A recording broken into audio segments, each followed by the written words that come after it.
அனைவரும் இனிதே வாழ்க, வாழ்க வளமுடன். ஆன்மீக உலகம் பிரம்மாண்டப்படுத்தப்பட்டிருக்கின்றது. உண்மையாகவே நாம் வாழ்ந்து கொண்டிருக்கின்ற யதார்த்த உலகம்தான் பிரம்மாண்டமானது. இதனை எதிர்கொண்டு நல்ல சமுதாயத்தை உருவாக்க வேண்டியது நம்முடைய கடமை. இந்த கடமையிலிருந்து தவறி ஆன்மீக உலகத்திலே இன்பத்தை அனுபவிக்க என்று முயற்சி செய்வது நமக்கு நாமே செய்யக்கூடிய துரோகம்.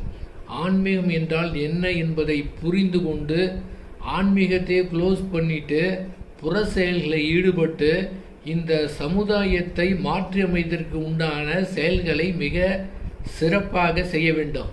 ஆன்மீகத்திலே இன்பம் இருக்கின்றது என்பது என்று அதிலே தங்கிவிடாமல் எத்தனை பேர் இந்த புரிதலை புரிந்து கொண்டு நன்கு செயல்களை செய்து சமுதாயத்தை மாற்ற வேண்டியது நம்முடைய கடமையாகின்றது.